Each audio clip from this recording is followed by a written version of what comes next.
포문 가지고 엄청 많이 이야기를 했죠. 포문을 잘 이해하셨으면 while문은 그냥 따라옵니다. 왜냐하면 for문은요, 횟수를 지정한 반복, for문은 횟수를 지정한 반복에 사용을 하고요. while문은 횟수가 아니라 상태, 어떤 상태에 따른 반복에 사용을 합니다. 왜냐하면 while문은 이렇기 때문이에요. 이렇게 생겼고요. 요 괄호 안에 들어가는 게 조건식입니다. if문처럼 생긴 거. 그래서 if문 조건처럼 while문의 조건도 true, false, 참이면 블록 내용을 실행하고요. 끝나면 다시 조건을 보고 참이면 또 실행을 해요. 그래서 if문을 업그레이드 시켜서 반복문처럼 만들었다 라고 생각하시면 while문은 사실 끝입니다. 그래서 여기에 true 이렇게 들어가 있으면 무한 반복이에요. 무한 반복. 계속 돌아가죠? 종료하고. 그래서 for문처럼 사용해 본다고 하면 이렇게 쓸 수 있습니다. 자, 이렇게 하면 5보다 작으면 실행이다 라는 거니까 n이 변하면서 이 조건에 false가 되는 상황이 만들어지겠죠. 그래서 여기 들어가 있는 상태가 뭐냐에 따라 할지 말지를 결정하는 거라 아주 단순해요. 그래서 보통 얘는 이런 식으로 사용할 수도 있지만 사용자한테 중간에 입력받은 값, 그 값이 얼마이면 어떻게 동작을 한다, 뭐 이렇게 쓸 수 있고, 요거 말고 while문에 대한 예시를 GPT로 한번 만들어 보겠습니다. while문도 설명해줘. 자바의 while문은 조건이 참인 동안, 이 상태인 동안 반복된다. 그래서 조건에 따라 반복 횟수를 조절할 수 있다. 횟수가 명확하지 않을 때 사용된다. 이렇게 설명을 하네요. 기본 구조는 이렇게 생겼고, 자, 예시로 이렇게 나오죠.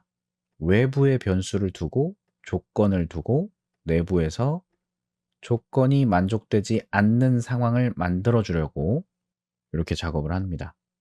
그래서 보통은 이런 식으로 사용자의 입력을 가지고 동작을 시켜요. 자, 요거를 제가 예제로 한번 써볼게요.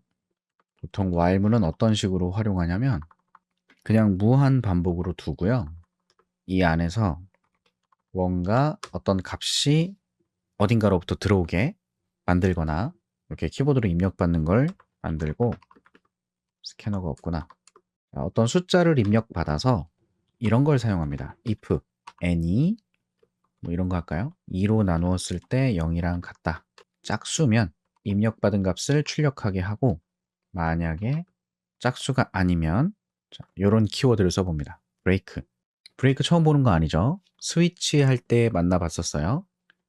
부셔버린다. 그냥 멈추는 겁니다. 그래서 이렇게 동작하도록 만들고 while이 종료됐을 때 프로그램이 종료되는 개념을 표현해서 어느 시점인지 보시면 자, 실행하고 입력을 받아요. 입력받는 숫자가 1일 때 종료가 되네요. 왜요? 짝수가 아니니까 else로 가서 브레이크. 그래서 끝나니까 종료가 나왔죠. 그러면 홀수가 아니라 짝수를 입력하면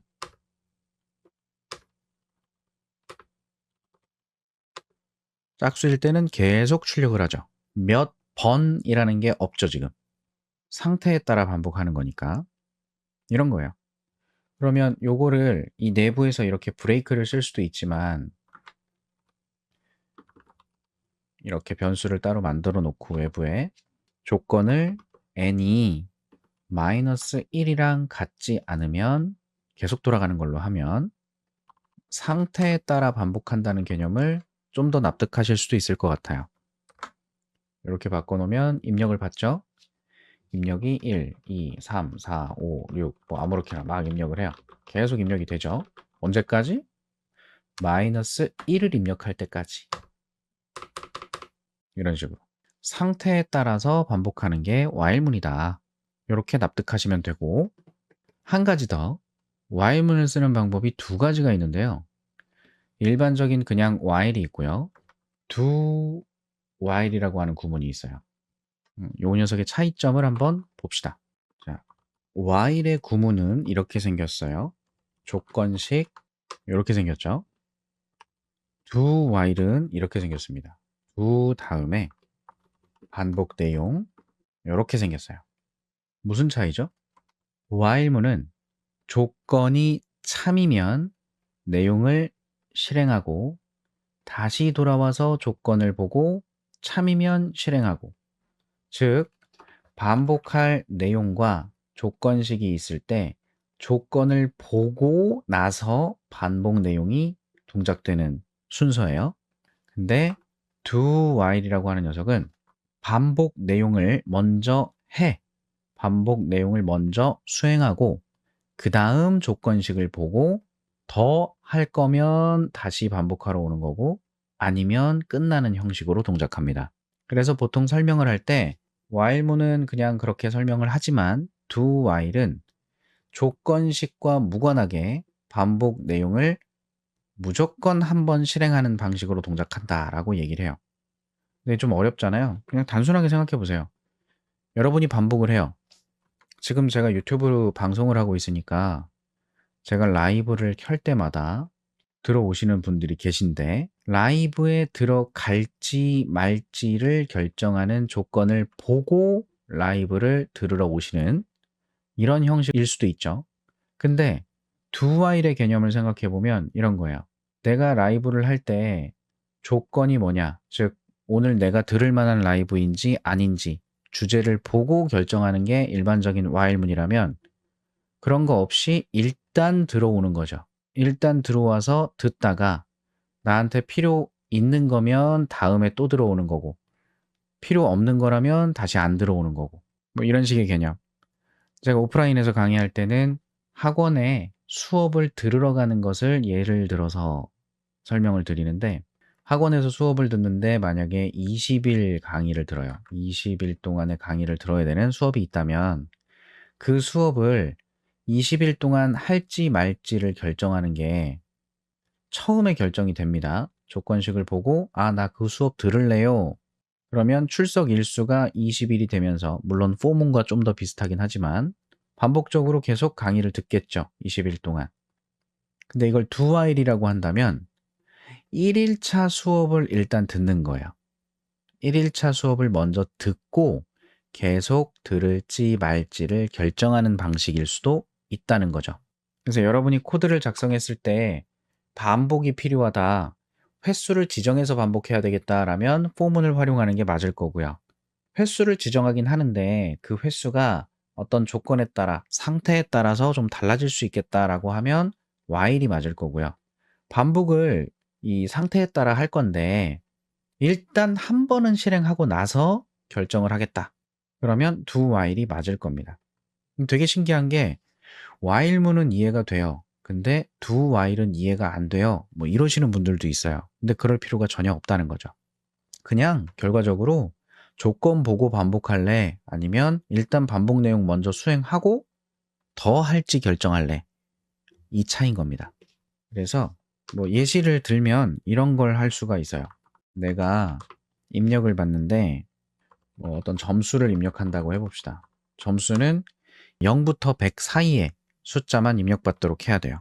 그러면 점수 하나를 입력받는데 만약에 입력받은 점수가 0보다 작거나 100보다 크면 1부터 100까지만 입력받을 수 있게 할 건데 그 범위를 벗어나면 입력 범위를 벗어났습니다. 이렇게 하고 그게 아니면 브레이크를 하는 걸로 해서 스코어를 바깥에 놓을게요.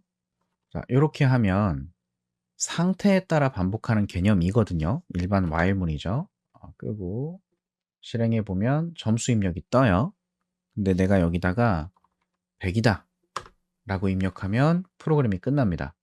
이거 알아보기 불편하니까 마지막에 입력한 점수가 몇 점인지 출력할 수 있게 만들고 다시 실행해서 내가 만약에 89점을 맞았다. 그러면 입력한 점수가 89다 라고 해서 잘 나왔죠. 근데 만약에 내가 입력한 숫자가 점수가 뭐 마이너스 10점입니다. 이렇게 쓰면 범위를 벗어나서 다시 동작하게 하죠. 이런 식으로. 그럼 요 예시를 do while로 바꾸면 어떻게 되는지 보시면 두 차이점을 좀 이해하실 수 있을 거예요. do while은 do 뭐 할래?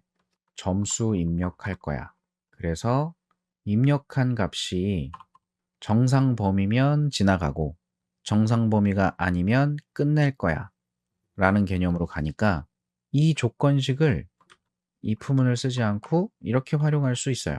물론 범위를 벗어났다는 걸 알려줄 수는 없는 상황이긴 한데 이렇게 쓰게 되면 이렇게 써서 입력한 점수가 있을 때 그 점수가 0보다 작거나 100보다 크다면 둘 중 하나가 참이면 범위를 벗어났으니까 참이 됐겠죠. 범위를 벗어나니까 참. 참이 되면 다시 실행하는 거예요. 얘가 거짓이면 나가는 거고요. 그래서 이렇게 하고 다시 한번 실행해서 점수를 입력하는데 내가 뭐 48점을 맞았다. 그러면 끝나죠. 근데 범위를 벗어나면 계속 다시 입력을 요구하는 거예요. 이런 식으로. 그래서 do while문은 조건, while문의 조건을 나중에 보게 되니까 반복 수행할 내용이 먼저 한 번 실행이 되고 그 다음에 계속 반복할지 말지를 결정하는 방식이다. 이렇게 보시면 while문은 사실 끝입니다. 뭐 크게 설명할 게 없어요. 이미 for문 가지고 반복의 개념을 이해하셨으면 while문은 그냥 상태에 따라 반복한다.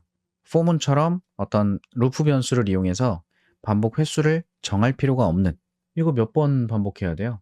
정해진 게 아니죠. 그러니까 그런 데에다가는 while을 쓴다. 이렇게 보시면 되고 활용하시다 보면 어떤 때는 for문을 쓰고 어떤 때는 while을 쓴다.